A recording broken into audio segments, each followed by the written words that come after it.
তো আমরা আরম্ভ করি, কেমন?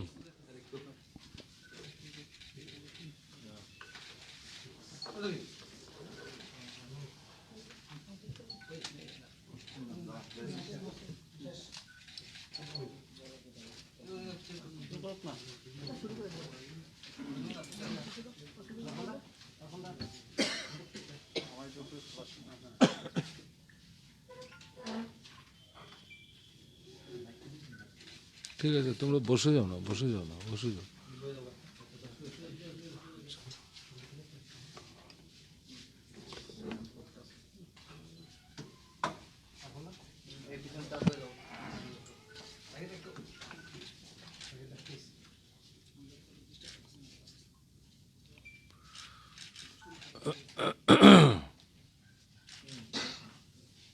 দিছি এটা না?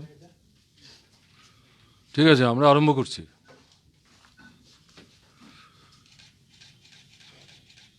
আমাদের পরিষদীয় দলের পক্ষ থেকে আজকে সন্ধ্যা 6টায় রাজ্যের মাননীয় রাজ্যপালের সাথে 6 সদস্য একটি প্রতিনিধি দল সাক্ষাতে মিলিত হয়েছিলাম। এই প্রতিনিধি দলের মধ্যে যারা ছিলেন বাদল চৌধুরী, তপন চক্রবর্তী, রতন ভৌমিক, সুধন দাস, মবস্বর আলী। তাতে 7টা বিষয় আমরা গভর্নরের সাথে আলোচনার জন্যে নির্দিষ্ট করে তার হাতে এই কাগজটা আমরা তুলে দিই। রাজ্যে নূতন সরকার আসার পর এই প্রথম কোনো গভর্নরের সাথে পরিষদীয় দলের পক্ষ থেকে, বিরোধী পরিষদীয় দল, প্রথম আমরা সাক্ষাৎ করতে গেলাম। কারণ আমরা সচেতন, governor head of the state, figurative head. রাজ্যে জননির্বাচিত সরকার আছে, মন্ত্রিমণ্ডলী আছে, স্বভাবতই রাজ্যের জনস্বার্থ সংশ্লিষ্ট যে কোনো বিষয় দেখভাল করার দায়িত্ব রাজ্য সরকারের, এবং রাজ্যের নাগরিকদের এই সম্পর্কিত বিষয়ে যদি কিছু বক্তব্য থাকে তারা অবশ্যই সরকারের দৃষ্টিতে আনবেন। হয় পলিটিক্যাল এক্সিকিউটিভস অথবা অ্যাডমিনিস্ট্রেটিভ এক্সিকিউটিভ যারা আছেন ইমপ্লিমেন্টিং অথরিটি হিসেবে। তাই গত 33-34 মাসে আমরা নিজেরাই সচেতনভাবে রাজ্য সরকারকে টপকে গিয়ে গভর্নরের সাথে জনগণের স্বার্থ সংশ্লিষ্ট বিষয় নিয়ে আলাপ আলোচনার জন্যে যেতে চাইনি। কিন্তু রাজ্যের পরিস্থিতি ক্রমে ক্রমে এবং খুব দ্রুত যেভাবে অবনতির দিকে যাচ্ছে, এবং এই সম্পর্কিত বিষয়গুলো সম্পর্কে বিধানসভার ভেতর, বিধানসভার বাইরে, জনগণের সামনে, আপনাদের কাছে এবং মুখ্যমন্ত্রীর সঙ্গেও একাধিকবার আমাদের পরিষদীয় দলের পক্ষ থেকে প্রতিনিধি হিসাবে সাক্ষাৎ করতে গিয়ে তুলে ধরবার আমরা চেষ্টা করেছি, কিন্তু কার্যকরী ইতিবাচক কোনো রেসপন্স মুখ্যমন্ত্রী বা সরকারের কাছ থেকে আমরা দেখতে পাইনি। এই পরিস্থিতিতে আমরা আজকেই সকালবেলা আমাদের পরিষদীয় দলের যারা নেতৃত্ব আমরা বসে আলোচনা করে স্থির করি যে সম্ভবত এটা হাই টাইম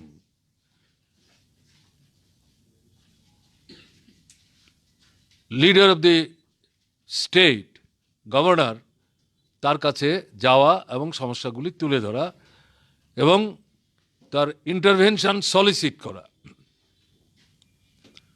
তাকে দুপুরবেলা আমরা চিঠি পাঠাই এবং তিনি যথারীতি আজকেই সন্ধ্যা 6টায় আমাদের সাথে সাক্ষাৎ হওয়ার জন্য সময় নির্ধারণ করেন এবং প্রায় 45 থেকে 50 মিনিট আমাদের এই যে 7টা বিষয় যেগুলো আপনাদের হাতে তুলে দেওয়া হয়েছে পয়েন্টগুলো, এগুলো তার হাতে দিয়ে এই সম্পর্কিত বিষয়ে সংক্ষেপে আমাদের যে অভিজ্ঞতা যেটা এই সময়ের মধ্যে আমরা সঞ্চয় করেছি সেগুলো উপস্থিত করার চেষ্টা করেছি এবং তাকে আমরা বলেছি আপনাকে কিন্তু এই পরিস্থিতিতে কার্যকরী ভূমিকা গ্রহণ করতে হবে। আমরা এর মধ্যে কোন বিষয়গুলো এনেছি? গণতন্ত্রের উপর আক্রমণ, নাগরিক স্বাধীনতার উপর যে আক্রমণ,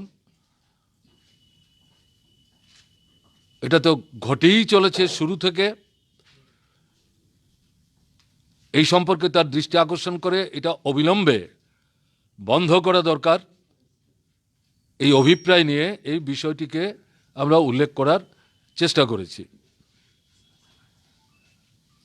বিরোধী রাজনৈতিক দল জনগণের স্বার্থে তাদের রাজনৈতিক যে কর্মকাণ্ড, সভা হোক, সমাবেশ হোক, মিছিল হোক, অবস্থান হোক, এর কোনো কিছুই স্বাধীনভাবে এদেরকে করতে দেওয়া হচ্ছে না এবং এমনকি তাদের যে কার্যালয় বিভিন্ন রাজনৈতিক দলের, সে কার্যালয়গুলি পর্যন্ত এদিক সেদিক কিছু ব্যতিক্রম ছাড়া রাজ্যের প্রায় সর্বত্র শাসক দলের সন্ত্রাসের দৌলতে বন্ধ হয়ে আছে। খুলবার জন্য চেষ্টা করলেই আক্রান্ত হয়ে যাচ্ছে। যেমন কালকেই ঘটনা ঘটেছে কংগ্রেস দলের নেতার উপর বিশালগড়ে, আপনারা জানেন। আমরা বলেছি এটা তো ওয়ান পার্টি রুল চলছে, ওয়ান পার্টি ডিক্টেটোরিয়াল রেজিম, এটা তো চলতে পারে না। তাহলে গণতন্ত্রের অর্থটা কি? এই সরকারটা গণতান্ত্রিক পদ্ধতিতে ভোটে নির্বাচিত হয়ে এসছে, আমরা জনগণের রায়কে শ্রদ্ধার সাথে মেনে নিয়েছি, কিন্তু এই সরকার গণতন্ত্রকেই তো ধ্বংস করে দিচ্ছে। পার্লামেন্টে ভোট বিরাট অংশের মানুষ দিতে পারলেন না, পঞ্চায়েত জবরদস্তি করে ভাঙলেন, ভোট হলো বিরোধীরা প্রার্থী দিতে পারলেন না, 2-4 জন যারা দিতে পারলেন তাদের এলাকায় ভোট করতে দেওয়া হলো না। তারপরও গণনা কেন্দ্রে অনেক জায়গায় বলা যায় ম্যানিপুলেট করা হয়েছে, জবরদস্তি করে জয় দেখানো হয়েছে শাসক দলের। এই যে ঘটনাগুলো চলছে, এটা চলতে থাকবে? এটাকে আমরা চলতে দেব? ত্রিপুরার মানুষ এটা মেনে নেবেন? এটা বন্ধ হওয়া দরকার।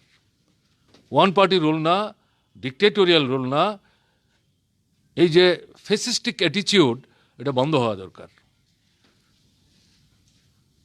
মার্ক্সবাদী কমিউনিস্ট পার্টির এমএলএ, এখন একজন এমপি আছেন, রাজ্যসভার সদস্য মহিলা। তারা তাদের নির্বাচিত এলাকা, সেখানে যেমন অনেকেই যেতে পারছেন না।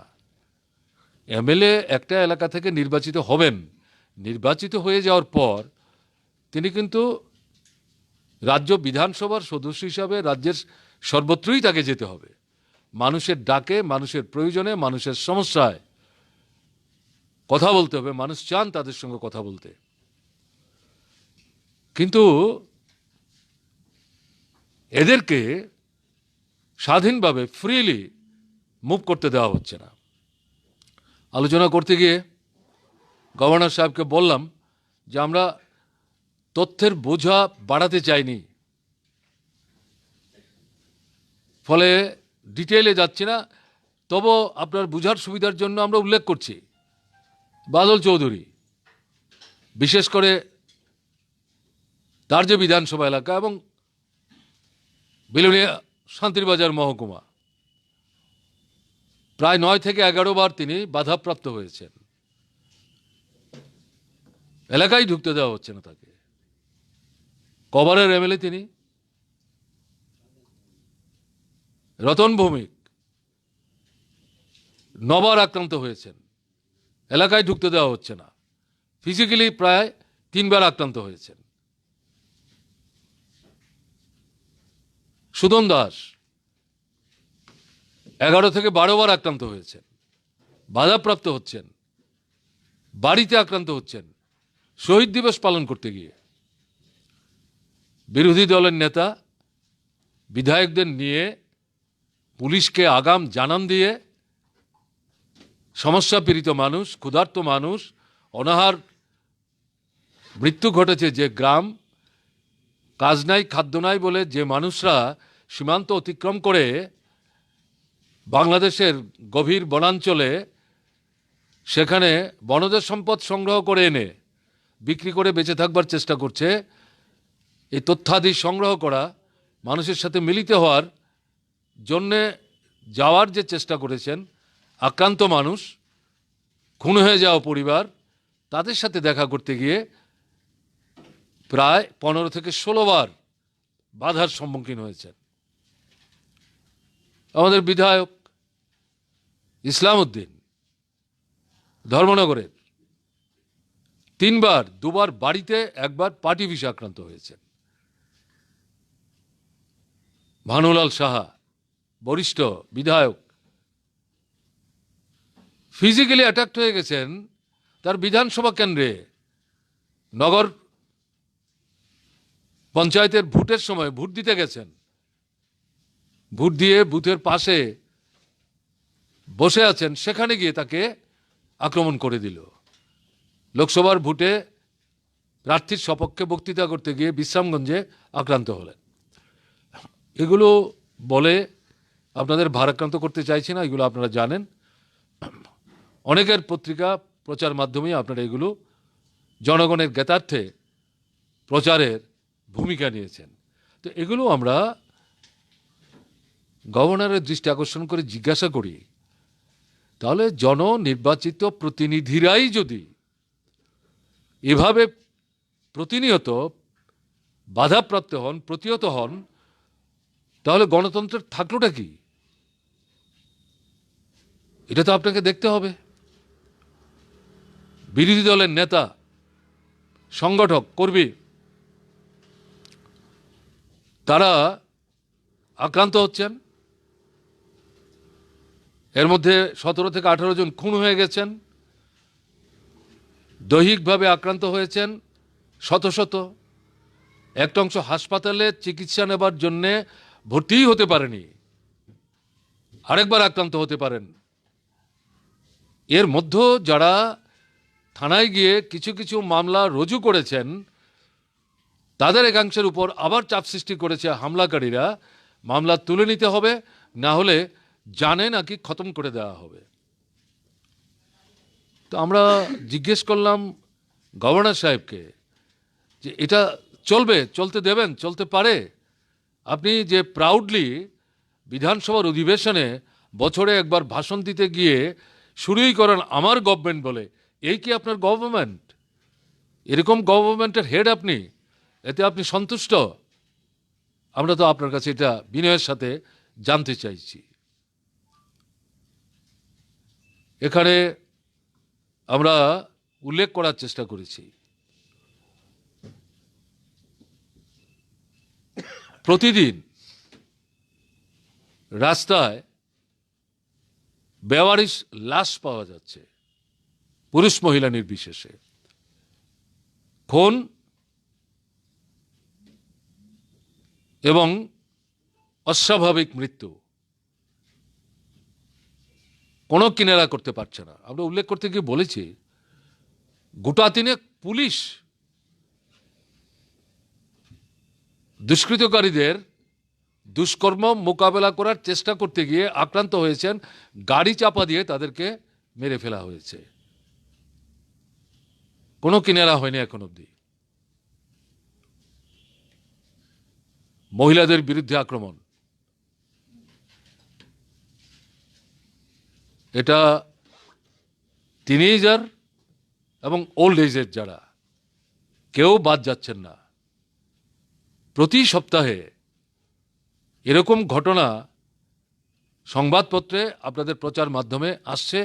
আপনারা এগুলো নিয়ে ঘৃণা উগড়ে দিচ্ছেন, ছিছি করছেন। এ কি চলছে আপনারাই বলবার চেষ্টা করছেন। তো আমরা এই বিষয়গুলো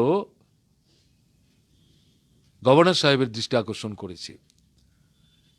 আমরা জানতে চেয়েছি, ডাক্তার, নার্স, প্যারামেডিক্স এবং গণতন্ত্রের অন্যতম গুরুত্বপূর্ণ স্তম্ভ হচ্ছে প্রচার মাধ্যম, তার যারা কর্মী তারা আক্রান্ত হচ্ছেন ফিজিক্যালি।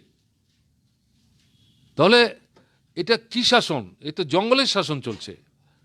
আইন কোথায়? পুলিশ কি ভূমিকা নিচ্ছে? বিরোধী দলকে মিছিল করতে দিচ্ছে না, বলছে পারমিশন নাই। কালকে যে ঘটনা ঘটল আপনার বাজারঘাট এলাকায়, জানতে যখন চাওয়া হলো, বলল তারা কেন মিছিল করার চেষ্টা করলো, মিছিল করার তো পারমিশন নাই। ডিজির কাছে জানতে চাওয়া হয়েছিল, ঠিক আছে মিছিল করার পারমিশন নাই, তাহলে তারা যদি জমে গিয়ে থাকে পুলিশ গিয়ে তাদেরকে বলবে ভাই আপনারা জমেছেন কিন্তু মিছিলটা বের করতে পারবেন না। কিন্তু যারা আক্রমণ করলো, হাত ভাঙলো, পা ভাঙলো, মার্ক্সবাদী কমিউনিস্ট পার্টির একটার পর একটা অফিস আক্রমণ করলো, সাংসদ, মহিলা সাংসদ, তাকে আক্রমণ করার চেষ্টা করলো, তার নিরাপত্তা রক্ষীকে আক্রমণ করার চেষ্টা করলো, তার বাড়ি ভাঙচুর করলো। এটার পারমিশন কে দিয়েছে? এরা কারা? কি করে পুলিশের চোখের সামনে এই ঘটনাগুলি ঘটতে পারলো? এটা কি চলছে? এ তো এইভাবে চলতে দেওয়া যায় না। এগুলো আমরা গভর্নর সাহেবের দৃষ্টিতে আমরা তুলে ধরবার চেষ্টা করেছি।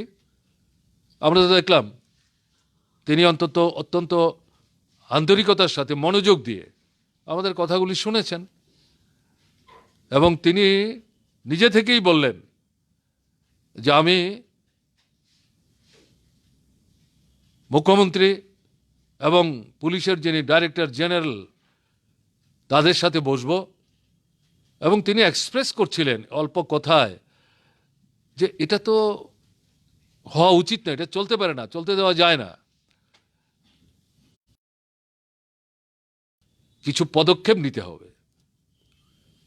এবং পুলিশ এখানে মোটেই আইন মোতাবেক নিরপেক্ষ দৃষ্টি এবং অবস্থান নিয়ে ভূমিকা নিতে ব্যর্থ হচ্ছে। তাদের চোখের সামনে অন্য ঘটনাগুলি না, গতকালকের ঘটনাই বললাম, যে কংগ্রেস দলের প্রাদেশিক কমিটির সভাপতি বিশালগড়ে আক্রান্ত হওয়া থেকে আরম্ভ করে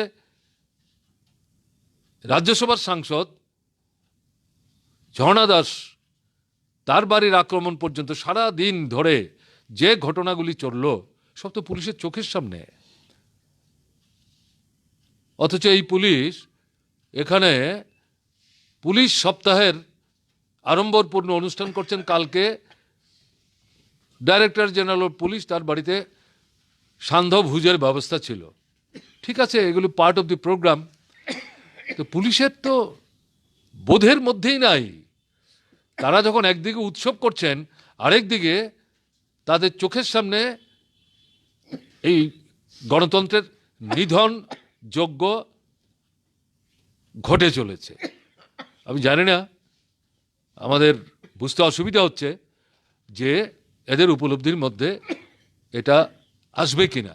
এটাই গভর্নরকে আমরা বলেছি, তিনি বলেছেন আমাকে একটু সময় দিন, এবং আমরা বলেছি যে আমাদের যদি কিছু করার থাকে মনে করেন যে কোনো সময় প্রয়োজন বোধ করবেন আমাদের ডাকবেন, আমরা কথা বলতে প্রস্তুত আছি। কিন্তু আমরা চাই একটা ব্যবস্থা গ্রহণ করা হোক।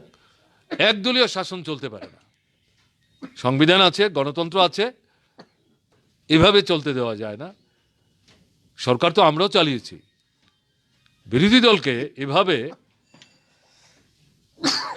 টুটি টিপে ধরে তাদের যে গণতান্ত্রিক কর্মকাণ্ড এগুলো স্তব্ধ করে দেওয়ার কোনো রকম নেতিবাচক ভূমিকা কিন্তু আমরা নেওয়ার চেষ্টা করিনি।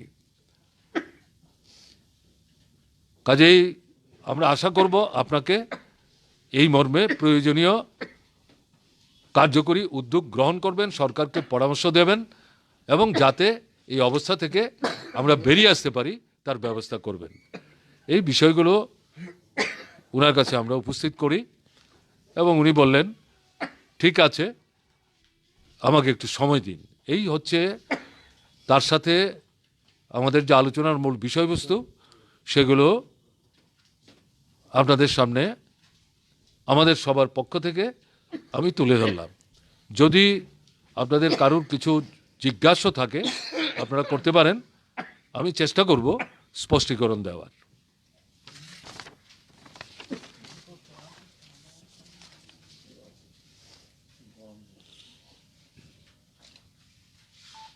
আছে কারোর কিছু জিজ্ঞাসা?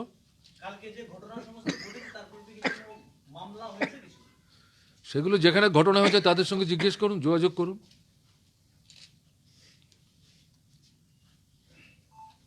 মামলা তো নিশ্চয়ই হবে, কিন্তু তারপরে ইন কংক্রিট জানতে গেলে পর যে যে জায়গায় ঘটনাগুলো ঘটেছে সেখানে আপনাদের সাংবাদিক প্রতিনিধি বন্ধুরা নিশ্চয়ই থেকে থাকবেন। তাদের মাধ্যমে যোগাযোগ করলে আমার ধারণা ইন কংক্রিট বিষয়গুলো জানতে সুবিধা হবে। গভর্নর কি কোনো উদ্বেগ প্রকাশ করেছেন আপনাদের আলোচনার পর? বললাম তো আমি, গভর্নর বলেছেন এটা হওয়া উচিত না। গণতন্ত্র এইভাবে যদি আক্রান্ত হয়, সিভিল লিবার্টির যদি আক্রান্ত হয়, বিরোধীরা যদি এভাবে কাজ করতে না পারে, এগুলি শোনার পরেই তো বলছেন এগুলি হওয়া উচিত না। উনি নিজেই তো প্রথমেই ক্লেম করলেন আমি 7 বারের এমপি ছিলাম, বাজপেয়ী সরকারের সময় আমি মন্ত্রী ছিলাম, কয়েকটা দপ্তরের দায়িত্ব সামলেছেন। তো আমি তাকে বলছিলাম আমাদের আলোচনার পর যে আপনি তো experienced as well as chequered politician, কাজেই আমরা যেগুলি বলছি এগুলো আপনি জানবার চেষ্টা করুন, প্রচার মাধ্যমের সাহায্য নিয়ে, এবং একটা দুটো পত্রিকা পড়ে বা একটা দুটো মিডিয়া দেখে কনক্লুশন ড্র না করে সবগুলি দেখবার চেষ্টা করুন। শাসক দলের উচ্ছ্বসিত প্রশংসা সম্বলিত সংবাদ এটা যেমন দেখবেন, তাদের যে দুর্বলতা ত্রুটি, জনগণের যে যন্ত্রণা, এই সম্পর্কিত যে বিষয় এগুলো দেখতে হবে। বললেন না it's a good advice, I shall see, বলেছেন তো। এখন এগুলি উদ্বেগের বহিঃপ্রকাশ কিনা এটা তো আমার পক্ষে চট করে কনক্লুশন ড্র করা সমীচীন হবে না, কিন্তু এটা বলেছেন।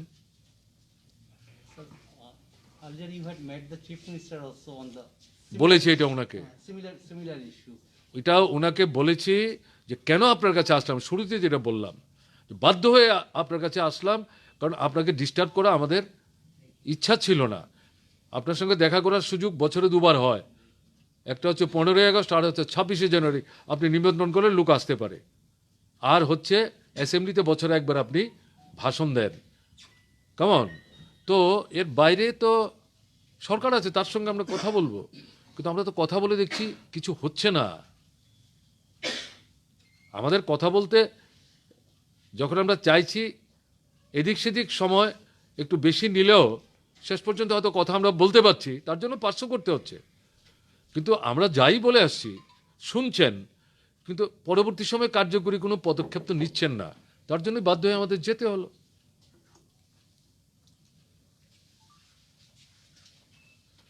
আমরা আশা করব গভর্নর নিশ্চয়ই কিছু কার্যকরী পদক্ষেপ নেওয়ার ক্ষেত্রে গভর্নমেন্টকে অ্যাডভাইস করবেন।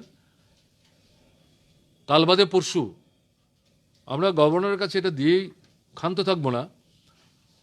আমরা আমাদের এই বিধায়ক দলের এমএলএরা যারা আছি, আগরতলা শহরের কেন্দ্রস্থলে কোনো একটা জায়গায় অন্তত 1 ঘন্টার জন্যে এই ঘটনাগুলির পরিপ্রেক্ষিতে সরকারের এই যে নিষ্ক্রিয়তা বা পরোক্ষ মদত শাসক দলের, এবং রাজ্য যেভাবে দুর্বৃত্তদের হাতে তুলে দেওয়া হয়েছে, পুলিশকে প্রায় নিষ্ক্রিয় কাঠপুতুলের মতো দাঁড় করিয়ে রেখে, এর প্রতিবাদে অবস্থান হবে। তাতে আমাদের দলীয় বিধায়করা অংশগ্রহণ করবেন। ঠিক আছে, আপনাদের সবাইকে ধন্যবাদ। এই শীতের সন্ধ্যায় আপনারা এসেছেন।